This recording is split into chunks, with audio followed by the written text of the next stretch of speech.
Your host from Motor Week 91, John Davis. Well, hello and welcome again to Motor Week 91. We're glad to have you with us. Last week we looked at the Chevrolet Caprice Wagon, an automobile that's every inch the big traditional American family car. This week we're looking at another wagon, one that's not quite as big and definitely not as traditional. It's the new Honda Accord wagon, the latest variation on the best-selling nameplate in America. But to become a family favorite in the station wagon race will take more than just a good name. Is the Accord wagon up to the challenge? We're not sure that Honda even wants the Accord wagon to become a family favorite. It'll be more like a hard-to-get exclusive. The company will only sell 30,000 to 35,000 wagons this year. Another 10,000 will be built for export to Japan and Europe. So the idea behind the Accord wagon isn't volume sales. American Honda Motors is trying to establish itself as a true full-line American car company.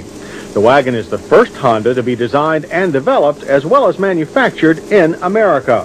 From a styling point of view, the Accord wagon is trim. But to save money, Honda used the same back doors as on the sedan. As a result, the rather small rear windows look tacked on. From the driver's point of view, the wagon is as purposeful and correct as any other Accord.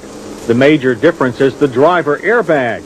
It replaces the motorized seat belts you'd find in other Accords. The gauges are about the same, with the exception of an additional warning light for the airbag.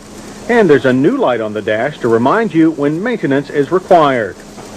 The wagon comes in two trim levels, LX and EX. Our EX model had this tasteful velour upholstery. Adjustments are manual, and an adjustable steering wheel makes it easy to find a good driving position. Honda had to re-engineer the chassis from the driver's seat rearward. The 60/40 folding rear seats work well, but some members of our staff complained about the hard-feeling seat cushions.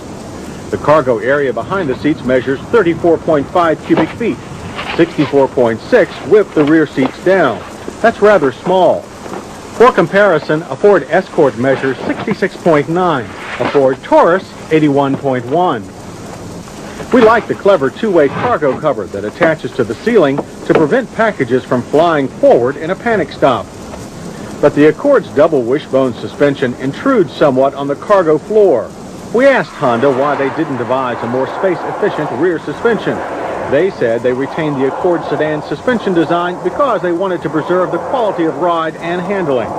Suspension changes are limited to shock valving, spring rates, and stabilizer bars. A structural member was added between the spring towers. The result, this Accord rides and handles as well as station wagons go. It is also pretty quick, at least in EX trim level. Our wagon went from 0 to 60 in 8.7 seconds. It covered the quarter mile in 16.7 seconds, ending at 83 miles per hour. The Accord EX wagon gets 15 more horsepower than the LX. Output is 140 horsepower from this 2.2-liter inline four-cylinder. Many of the Accord's competitors offer six-cylinder engines. Our car was equipped with a smooth shifting 5-speed manual transmission. A 4-speed automatic is optional. Unfortunately, anti-lock brakes are not available on the wagon. Honda only offers ABS on the Accord SE four-door sedan. Our car needed 140 feet on average to stop from 60 miles per hour, an acceptable but not stellar performance.